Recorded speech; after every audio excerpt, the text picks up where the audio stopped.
जय भीम मित्रांनो, Tathagata the live trader ह्या आपल्या स्टॉक मार्केट एज्युकेशनल चॅनलमध्ये तुम्हा सर्वांचे पुन्हा एकदा मनपूर्वक स्वागत आहे. सो फ्रेंड्स, आज मंडेचा दिवस होता, 8 सप्टेंबर. आणि आजच्या दिवशी आपण काय ट्रेड घेतले, पॉझिटिव्ह होते, निगेटिव्ह होते, मार्केट ओव्हरऑल कसं ट्रेड ट्रेड करत होतं. ऍक्च्युली मार्केट जिथे स्टार्ट झालं तिथेच ओव्हरऑल ऑलमोस्ट तिथेच क्लोज झालं, बट एक मोमेंटम होती आणि ती आपल्याला कॅप्चर करता आली. बँक निफ्टीमध्ये सुद्धा एक ट्रेड दिला होता, तर तो ट्रेड कसा होता, कोणत्या लेवलला दिला होता, कोणत्या टायमिंगला दिला होता, त्या सगळ्या गोष्टी पुढे आपण समजून घेऊयात व्हिडिओमध्ये. चला तर मित्रांनो, तुम्हाला सुद्धा जास्त इझिली समजून घेता येईल ते. ठीक आहे.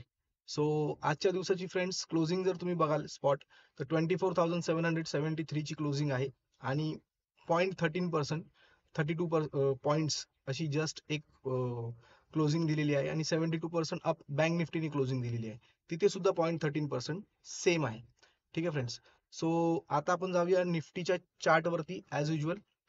आणि हा जो फ्लॅग बघताय तुम्ही, हा आजच्या दिवसाची फर्स्ट ओपनिंग कॅन्डल होती. ठीक आहे.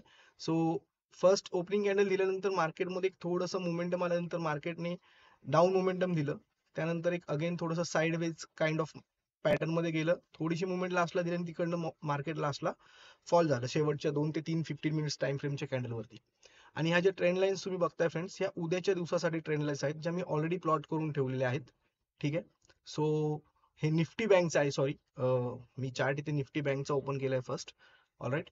सो निफ्टी बँकच्या ज्या लेवल्स आहेत उद्यासाठी, तर त्या लेवल्स अशा आहेत friends: 54,500 resistance for the upside and 54,000 for the down side. दोन्ही साईडला एक सायकोलॉजिकल लेवल आहे आणि मार्केट म्हणजे निफ्टी बँक कुठेतरी मध्ये मधोमध एक्झॅक्टली ट्रेड करत आहे समवेअर 54,200 आसपास. म्हणून मग अशा लेवल्स घेतलेले आहेत. आणि एनिवेज उद्या निफ्टीची एक्सपायरी आहे, तर मोमेंटम एक्सपेक्टेड आहे. ठीक आहे फ्रेंड्स. तर आपण बघूया आता निफ्टीचा चार्ट. त्याच्या आधी मी तुम्हाला निफ्टी बँकचा एक ट्रेड घेतला होता, त्याबद्दल मी सांगतो. ठीक आहे.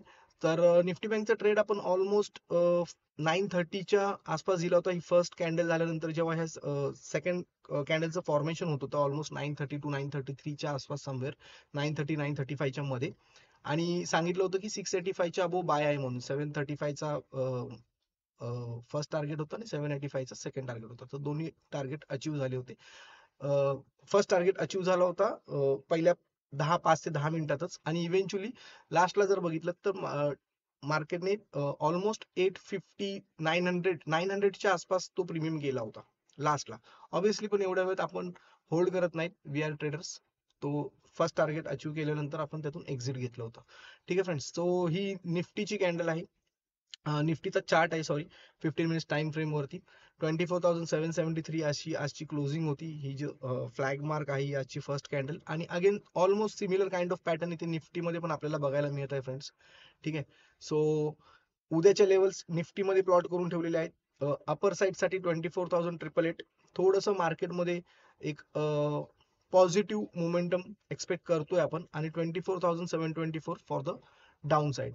सो फ्रेंड्स, ह्या ज्या लेवल्स आहेत, अशा लेवल्स उद्यासाठी असू शकतील मार्केटमध्ये ओव्हरऑल. तर बघूया आपण उद्या मार्केट कसं ट्रेड करतं आणि आपल्या लेवल्स मॅच होतात की नाही होतात. ऑलराईट. आणि आज तर टार्गेट हिट झाला होता, फर्स्ट टार्गेट. आणि इव्हेंच्युअली सेकंड टार्गेट पण हिट झाला होता, पण तोपर्यंत आपण ट्रेडमध्ये म्हणजे ऑलरेडी ट्रेड क्लोज करून घेतला होता त्याच्या आधीच. ठीक आहे. सो फ्रेंड्स, मार्केटमध्ये म्हणजे ह्या financial market, in short stock मार्केटमध्ये नॉलेज घ्या. त्याचं जे काय त्याचे कॅरेक्टर्स आहेत, म्हणजे स्टॉक मार्केटचे, त्याबद्दल शिका, नॉलेज घ्या. ते कोणत्याही प्रकारचं गॅम्बल नाहीये. फायनान्शियल लिटरसी शिका आणि ह्यातूनच एक प्रगतीकडे जाण्याचा मार्ग आहे. आर्थिक उन्नती, आर्थिक प्रगती करून घेऊ शकता फ्रेंड्स. ठीक आहे. जसं आपण आरक्षणाचे मुद्दे वगैरे हे सगळं बघतोय, बऱ्याच ठिकाणी काही काही वेगळ्या वेगळ्या टाईपचे आपण फलकं बघितली, त्याच्यावरती कमेंट्स सध्या चालू आहेत. मी वेगवेगळ्या आपल्या सामाजिक ग्रुप्सला ऍड आहे, तर त्याच्यामध्ये वेगवेगळ्या टाईपचे मेसेजेस टाकले जातात की शेवटी आरक्षणाची गरज लागली, XYZ. बट आरक्षणाची गरज का लागली? जो समाज एक म्हणजे सधन समाज होता, त्याला सुद्धा आरक्षणाची गरज आता सध्या लागत आहे. त्याचं एकमेव कारण आहे, म्हणजे त्याची आर्थिक निरक्षरता. आर्थिक साक्षरता त्या लोकांना समजली नाही, कळली नाही, म्हणून आज आरक्षण मागण्याची वेळ आलेली आहे. तर मित्रांनो, ही वेळ येऊ नये म्हणून आपण सुद्धा आर्थिक साक्षरतेकडे वळलं पाहिजे आणि ही काळाची गरज आहे. मी नेहमी सांगत आलोय की स्टॉक मार्केट शिकून घ्या, येणारं फ्युचर हेच आहे. ठीक आहे फ्रेंड्स. तर उद्याचे लेवल्स आपण ऑलरेडी सांगितलेले आहेत.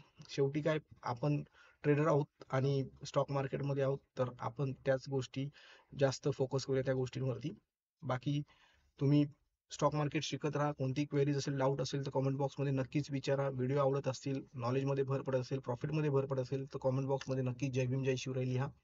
आपल्या चॅनलवरती सगळं काही फ्री आहे. टेलिग्राम चॅनल जॉईन केलं नसेल तर त्याची टाइमली तुम्हाला, म्हणजे मी जी पर्सनल ट्रेड्स घेतो, माझी जी तुमच्यासाठी नॉलेज पर्पजसाठी शेअर करतो ते मिळावेत असं वाटत असेल तर टेलिग्राम चॅनलची लिंक डिस्क्रिप्शन बॉक्समध्ये आहे. टेलिग्राम चॅनलला जॉईन करा. ठीक आहे फ्रेंड्स. तर भेटूया पुन्हा एकदा पुढच्या एज्युकेशनल व्हिडिओमध्ये. तोपर्यंत सगळ्यांना मानाचा जय भीम, जय शिवराय.